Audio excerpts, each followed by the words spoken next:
Welcome to Content with Character, the weekly podcast that'll give you the momentum you need to create content with more ease, clarity, and laughter. I'm your host, content copywriter Emily Aborn, and I'm all about unconventional marketing approaches. I believe in your big ideas, and I'm excited to help you share them in a way that's distinctly you. Don't make me choose! When asked to choose what her favorite of something is, my dear friend Lisa Zarotny, host of the Positively Living podcast, often humorously responds, "Don't make me choose."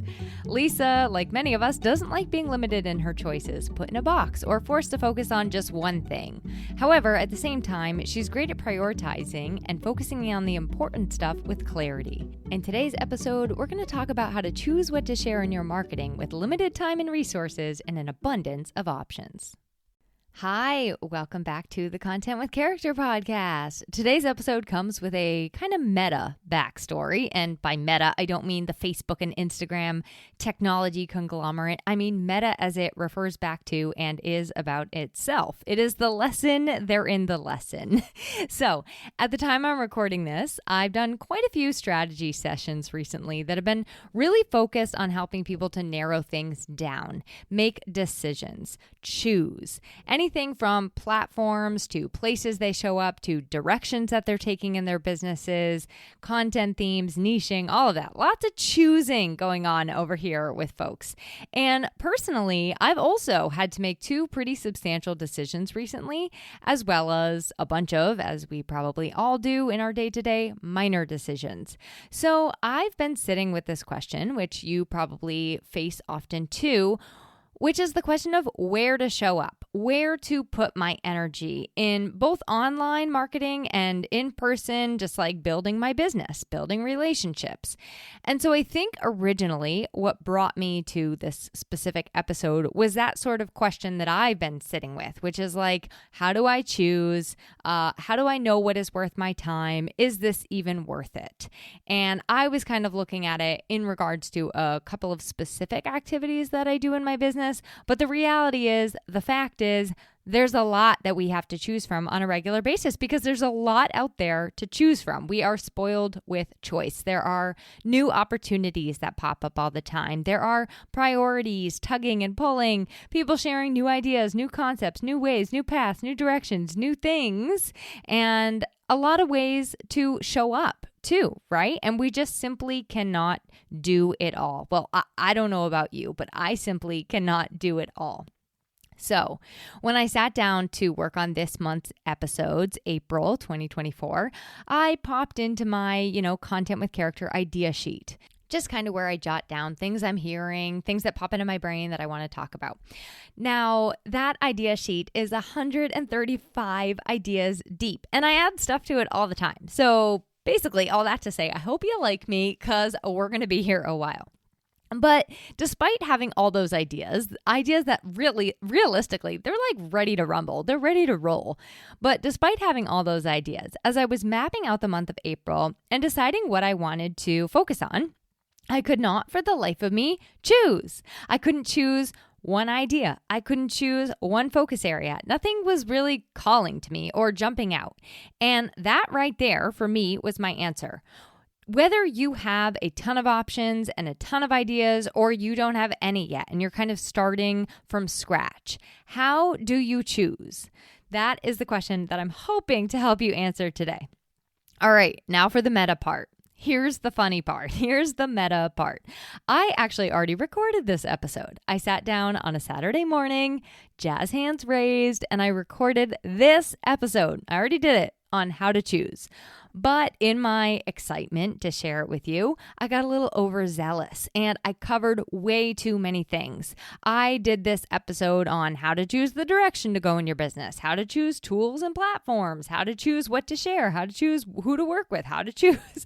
The list seriously goes on. It was like how to choose everything. In other words, it was way too jam-packed because I didn't choose. I didn't narrow it down. I tried to put in all the things that I thought you could possibly choose from instead of narrowing down and focusing on one, which today you can see we're focusing on content. It was actually quite hilarious and ironic. And if I had released it, it would have been a little hypocritical. It was a pretty bad recording, and I knew it. So I had to go back to the drawing board and decide what was most important. What is most important for me to help you choose right now? I can always talk about choosing those other things later, but I knew I needed to pick one thing I could go deeper on versus covering every single topic, every single decision that you might ever need to make in your business under the sun. So, rather than walk you through all of the different things that you might have to choose from on a regular basis in your business, I'm going to focus today on just one. And that is part of how we choose what to share. And that is what today's episode is about, how to choose what to share. And to a lesser, but to some extent, we're going to also talk about how you choose where you show up and share it. So my hope for you is that today's episode will help you to find a little calm amidst the chaos and clarity amidst the confusion. We're going to get into why it behooves to choose, some ideas on how to choose what to share and where. And at the end, I'm going to give you my little new 5-point check-in to help you know maybe what's a yay and what's a not right now or no thank you at all. And so that's the backstory. That is the meta backstory. That's where we're headed. And now that I've chosen, and I still have all these other pieces I want to cover on the choices we face later, I'm sure I'm going to revisit this topic again very, very soon. Because if you too are like my friend Lisa Zawrotny, host of the Positively Living podcast, whose motto is "Don't make me choose," you're going to need another dose. All right. Real quick before we get into it, I want to take a few moments to introduce myself and also give a huge thank you to our reviewer of the week, Kay Messagey. Kristen is a dear, dear friend of mine, and I met her through the podcasting world because I search for a podcast specifically on Enneagram 6s. I have reason to believe that is my Enneagram type, and lo and behold, Kristen has a podcast specifically for Enneagram 6s. Talk about choosing. She chose a very definitive niche and went with it, and it was a brilliant choice because now she has opened herself up to go deep. She can speak right to and attract her unique flavor of folks because she narrowed in on this ideal client and this very specific client. She's able to speak right to their problems with a deep level of understanding and wisdom. So the name of her podcast is Life Uninhibited, and it's a wonderful podcast. And that is also the lesson within the lesson, how choosing and honing in has really made the right people gravitate towards her. Plus, discover her in the first place. So it really helped her discoverability as well. So Kristen's review, it says, "So actionable. I love that every single episode is full of things you can actually implement and that Emily delivers everything in a fun, relatable way. She knows her stuff and shares it. This podcast is so helpful in the parts of my business that I want to pretend don't exist but really matter." And thank you, Kristen. I just want to give you a huge shout out and a big thanks for taking time to write me a review. And a little birdie told me, dear listener, that some of you might not have written reviews yet and may feel so inclined to do the same. If you do, you can do that on the Apple Podcast app, or I believe also on Spotify and Good Pods. I welcome your positive reviews, and I too will give you a proper shout out in your moment in the sun.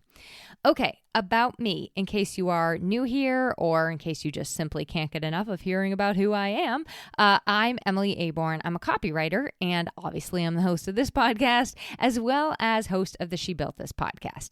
I also do workshops and speaking and fun stuff like that, and I have recently learned that an area of my life I don't have to choose is that I have kind of a wide array of interests. I'm really focused on what I do in my business, and I give myself freedom not to choose in other aspects of my life, which sounds way more exciting than it is. I just really mean like my interest in books and activities and podcasts and that kind of thing.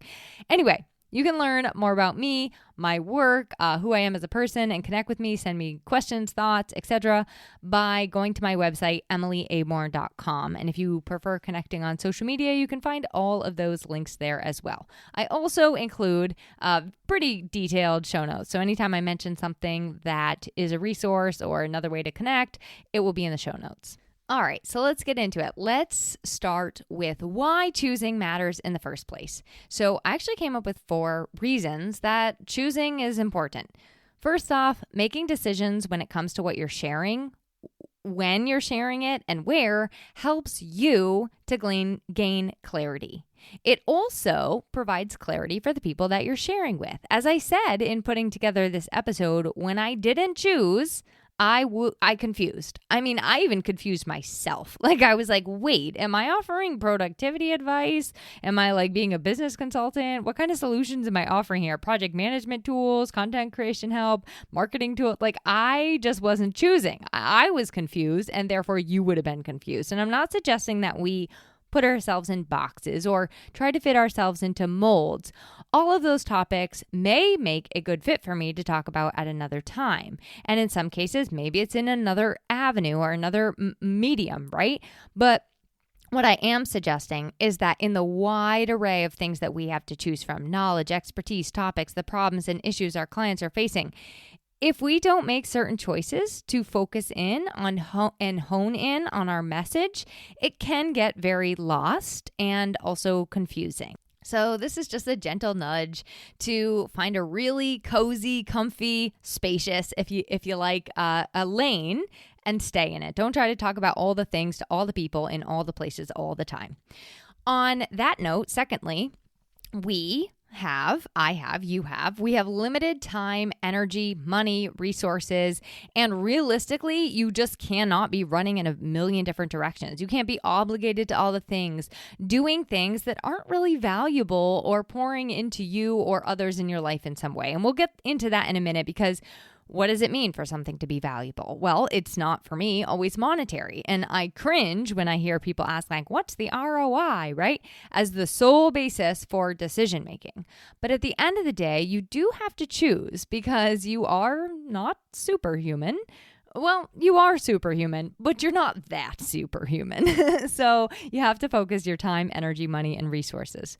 Thirdly, I find choosing important because if you don't choose, it can be really, really easy to just not show up, not do anything. And my hand is raised high. I am guilty as charged. This is where I fall into. If I don't make a choice on something, I often simply just don't do it, which I guess that means my choice would technically be a no, but that's not always the case. So I'll just use a recent example. I started doing Instagram Reels, and then I just kind of like petered off. I sort of slowed down and stopped. Now, it's not actually my decision that I'm not doing Reels anymore. I was kind of having fun doing them. I just sort of stopped actively choosing what I would talk about and when I would do them and how I would do them. And so now I just don't do them.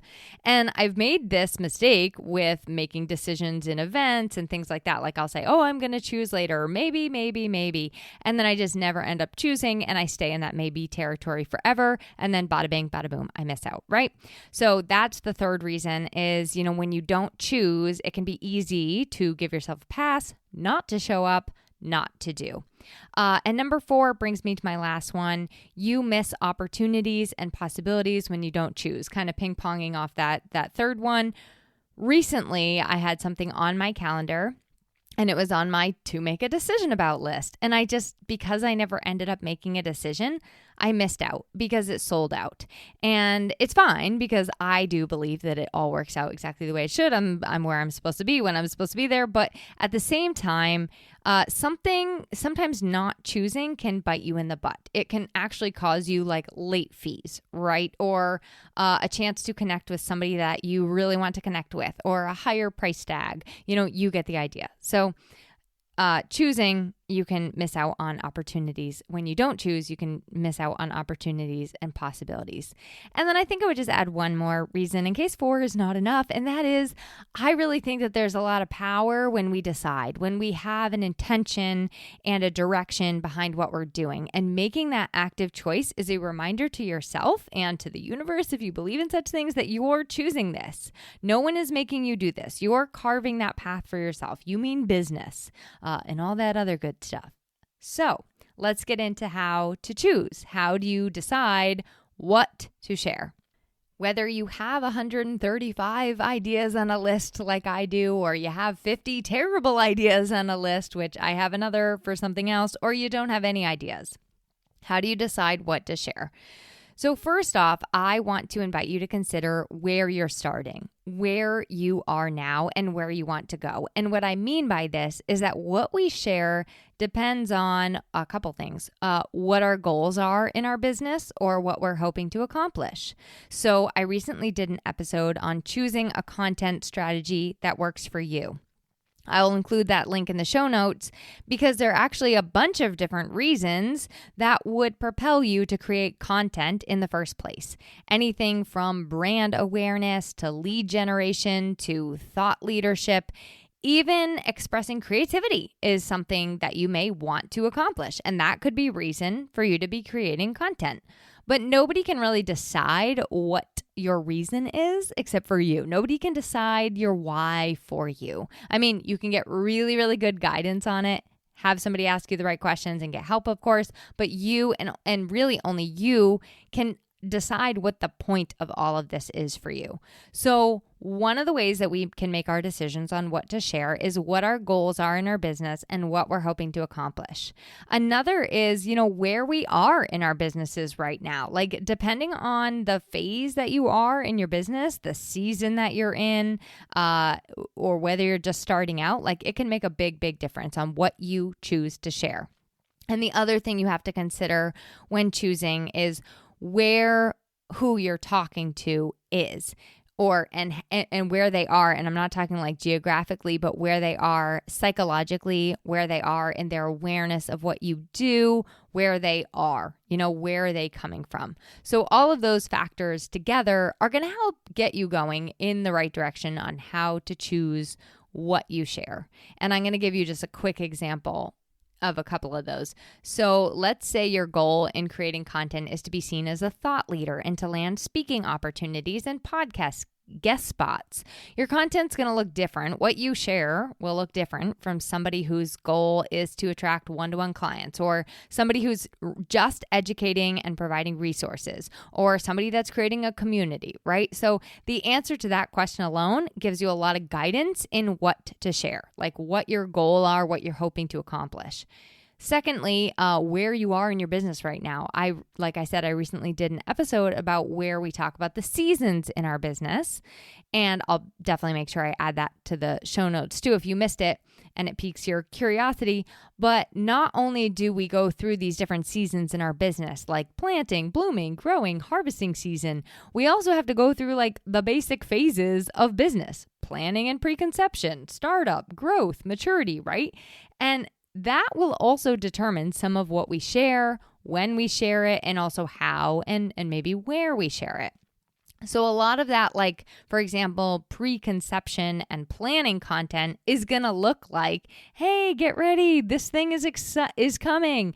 Getting your audience like excited about it, weighing in on things, making them feel like they're a part of it. Whereas it's a different ball game a little bit 6 years later, a decade later, 14 years later.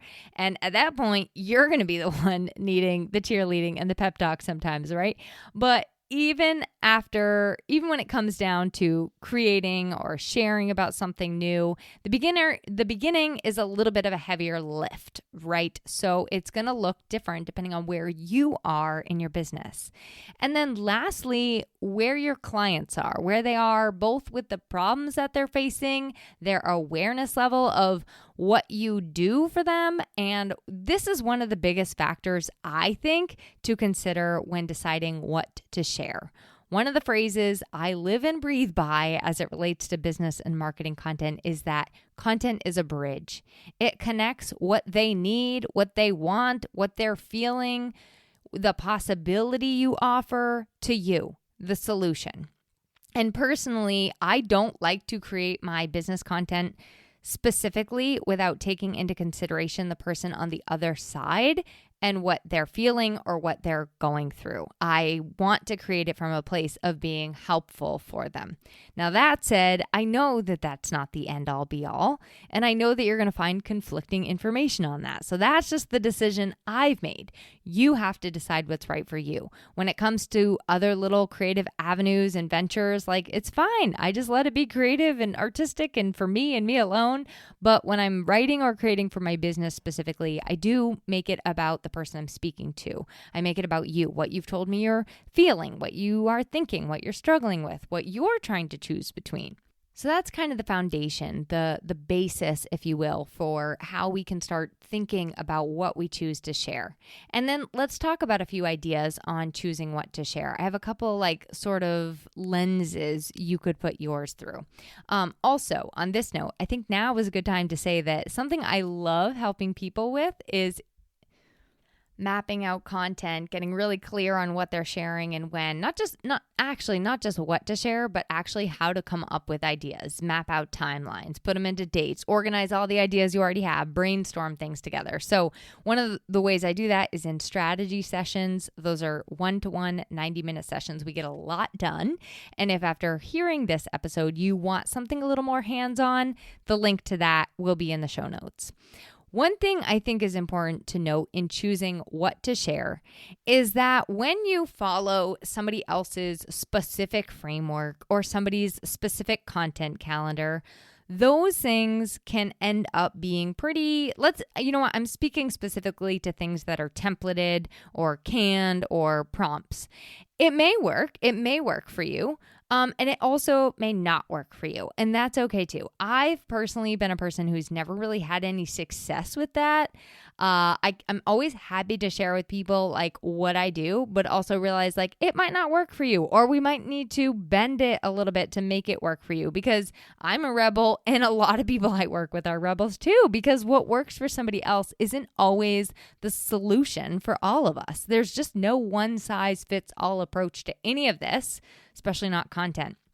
So that said, these are 5 ideas for you on what to share, but I want you to realize that there's many, many facets. There's layers, there's nuance in these ideas. And really, it comes down to you needing to choose the right thing for yourself. And as I mentioned, that's one of the things we can work on in that strategy session without the templates, without the canned content, without the prompts, without that kind of thing. So here are the 5 ideas for you.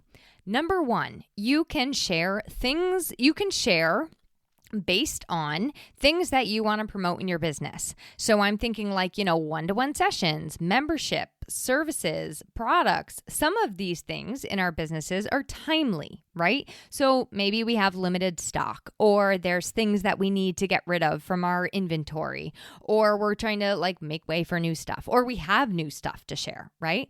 So you can look at actually what you're promoting in your business and create content that ties in with all of those things without even being entirely promotional or being overly promotional. So let's just say you take a month, right? You take the month of April. I'll use myself as an example.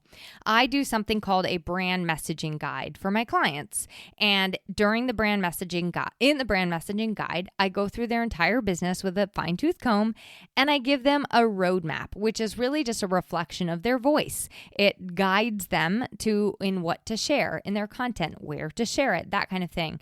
And let's just say I was focusing on those brand messaging guides for a month. I wouldn't just keep sharing promotional posts about the brand messaging guide or doing sales pitches for my brand messaging guide.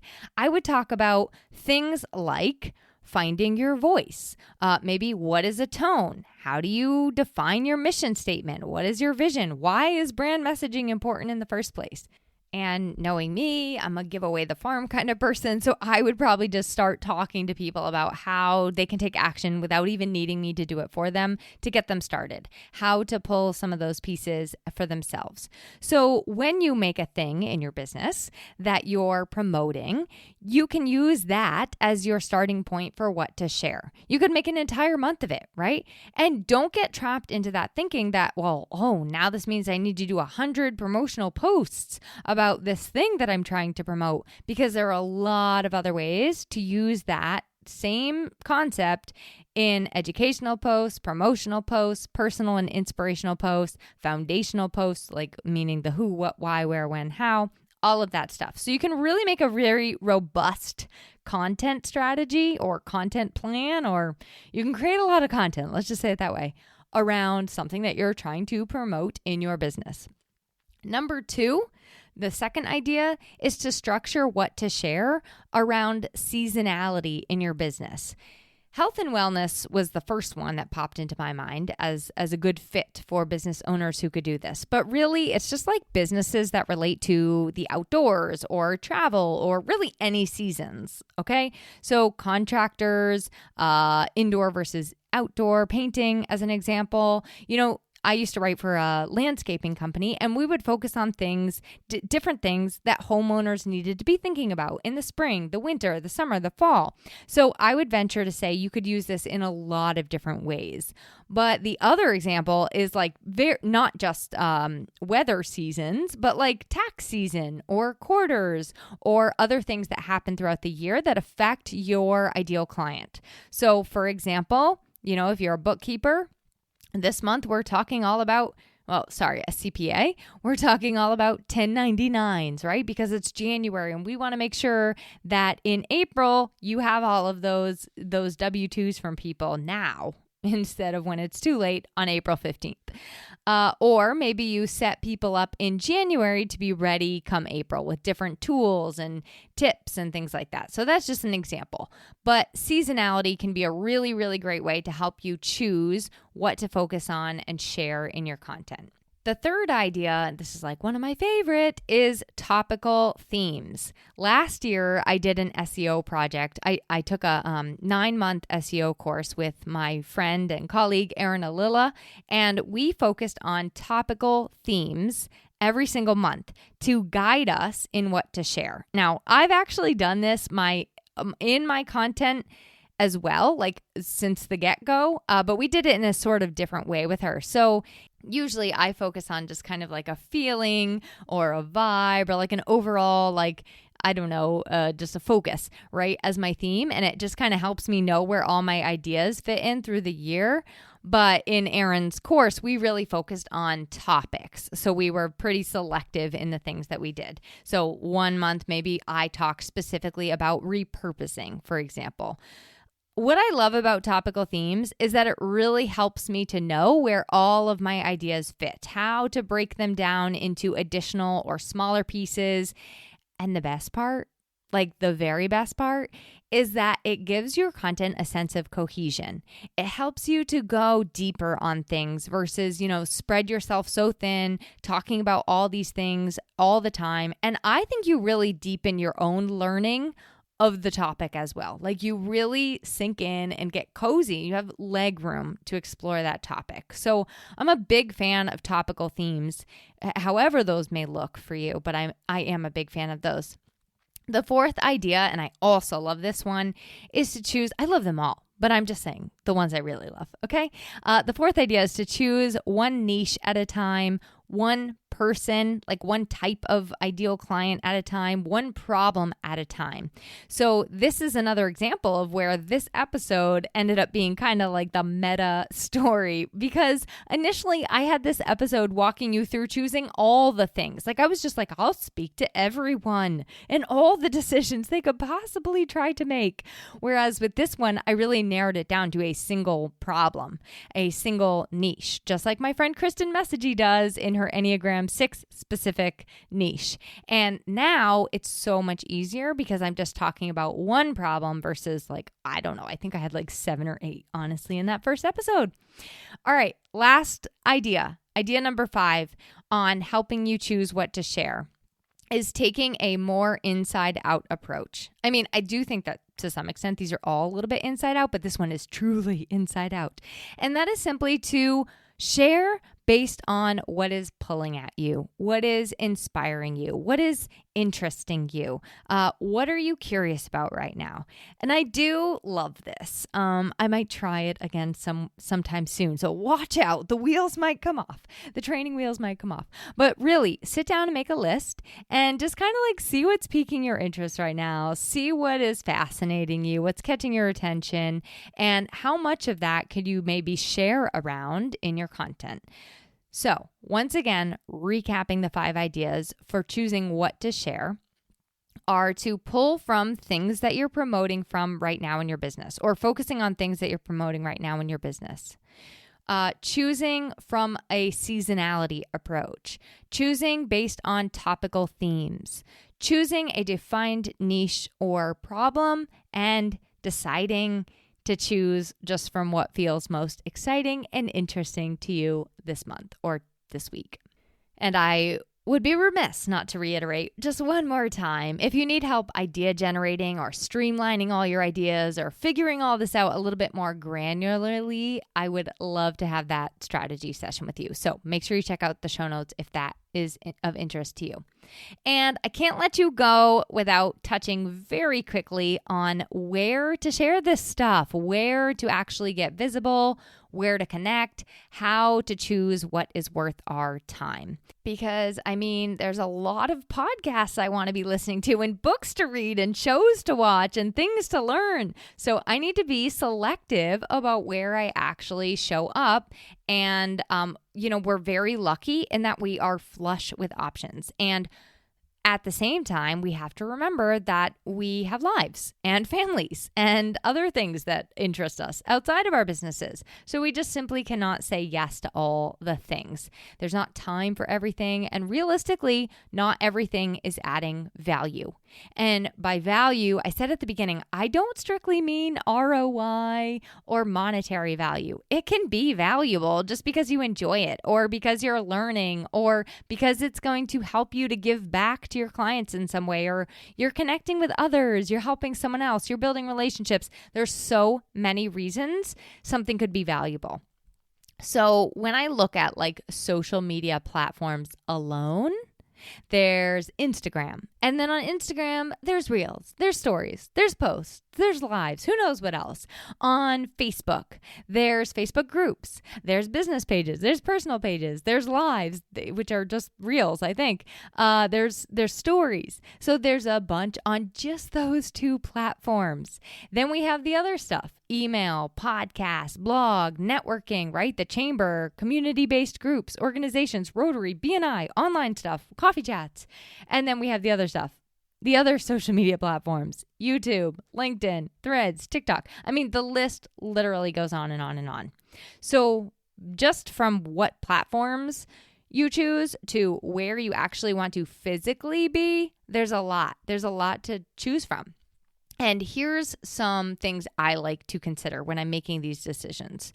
So when it comes to, like, for example, platforms, I would ask yourself this, where do you enjoy being and creating and connecting? Sometimes you have to try it to realize that you like it or to realize you dislike it. And I think that these things are changing all of the time. It's also okay to change your mind anytime you want, all of the time. Second thing to consider is, where are the people you most want to share with spending their time? So where are they hanging out? Because remember, like I said earlier in this episode, content is a bridge. And if we're not putting ourselves in the places we want, like the people we want to be working with are, we're just kind of like on this one-way street, right? So if you want a nice happy blend of where, I like to find a happy blend of where I enjoy being, or at the very least, like, don't hate showing up. No, the places I enjoy being, and also blending that with where my people are. And then I would add to that, because I can hear some of you saying, well, they're in all the places, or they're in multiple places, right? So then you just sort of have to ask yourself, what do I realistically have capacity for? What can I do? What am I going to do consistently?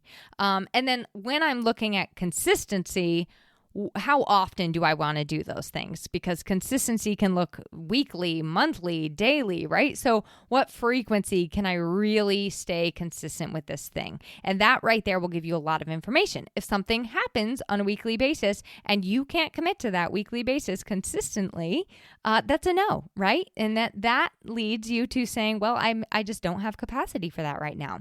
So some of those sort of decisions come from that place. What do you have capacity for? What can you do consistently? And then what frequency do you want to choose to stay consistent? I love also asking from like a little bit more of a fun place, like, what lights me up? What do I love to do? I love recording podcasts, for example. What are you good at? Are you better at audio? Are you better at video? Are you better at written? So what are some places that just like naturally you love to infuse your creativity into?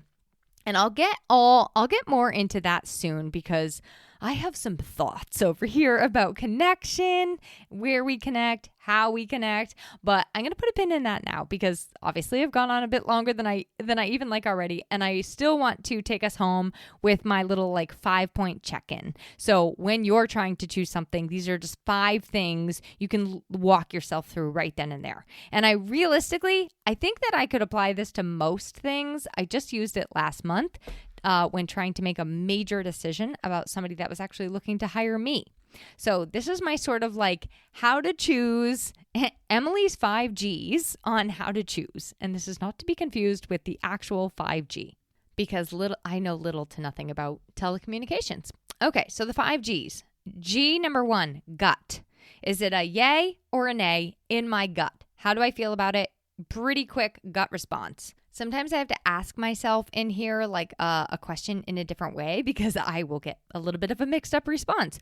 But once I know my instant answer, just what pops up right away, and this is usually for larger decisions, but once I know that, then I can have that little sit down with my gut, my brain, and my heart, and we can bring the whole group together, right? But overall gut sense, is it a yay or is it a nay? Off the bat, yay or nay? Number 2, G, goal. What is the goal here? And if you don't like the word goal, I don't really either, but just kind of what do I want from this or through this? And the goal can also just be for fun. So bonus if it achieves more than one thing, if it's fun and it's helping you get somewhere, or recently we started this group locally where we get together and just talk, and we're also business owners. So it's kind of quote unquote net walking, right? So that's 2 goals in one. So number 2 is check in on the goal. What's the point? What's the desired outcome? Number 3, gusto. How excited do I feel about it or interested in it am I? How curious about it am I? There's nothing like dreading something that you signed up for and now the day has come and you have to go to it. You were never that excited to do it in the first place. You weren't that curious about it in the first place. And now here you are, committed to it. Trust me, I know this feeling all too well. So if you don't feel excited when saying yes in the first place, if you don't have that gusto, there's a solid chance that you're not going to feel excited in a month from now when you still have to do the thing that you said yes to. Number 4, go. Just choose something. Choose it. Go for it. Take your first step in the direction of your decision and give it a whirl. Take a direction one way or the other and give it a whirl. I'm a big believer in 2 things. First, you often don't know until you try. And secondly, things surprise me all the time. You never know where one tiny little step will take you. It could be an entirely different direction than you expected or than you anticipated. And I think that sometimes once you take that step, you know whether or not you made the right decision. Sometimes you feel that instant regret, right? And then you kind of have to okay, I'm going to review this and see if if there's a way I can kind of pivot this if I need to. So go for it. And then number 5 is something for a little bit down the road. And this is to gauge. And I would say set yourself if you're kind of well, I'm just experimenting with this, give yourself sort of a time limit. I mean, maybe it depends on obviously what you're committing to, but give yourself a sort of time limit, an experiment expiration date, if you will, and then gauge how you feel down the road. And remember, you can change your mind. I think sometimes we worry that it's not okay to change our minds. I know that I feel that way. I did it just the other day at a family thing, and I had to recognize oh, it's okay. I can change my mind. I can even communicate that I've changed my mind. We can change our minds in direction. We can change our mind with opportunities. We can shut things down, start things, stop things, pivot, close things, leave things, places we don't want to be, places we don't feel comfortable in. We can change our decision as new information or circumstances come in. In fact, being willing and open to changing your mind when you need to, I think is a huge key to growth. But it also is a key to resilience, and it's a key to moving forward when you do hit some of those obstacles. So that's it. That's a wrap. That's where I'm going to leave you for today. Why it is so important to choose and decide in the first place. I gave you a couple of ideas on how to choose, what to choose, and a few insights on gauging where you show up and share. And then, of course, you got my 5 Gs to guide yourself to the right choice for you. And for those of you who are still over there saying, don't make me choose, don't worry. Next week, we're going to talk specifically to your sense of curiosity, because I know you have one if you can't choose, and talk about how to bring that multi-passionate, that curious spirit into your content and marketing. And we're going to talk about how to really spark interest and curiosity in our own content. So I will chat with you then. Thanks for listening to this week's episode of Content with Character. If you loved the episode, please make sure to subscribe to the podcast, rate, review, and share it with someone else you know it could help. For more content and visibility tips, visit my blog at emilyaborn.com, and be sure to connect with me on Instagram at emilyaborn. I'd love to hear how this inspired you to take action.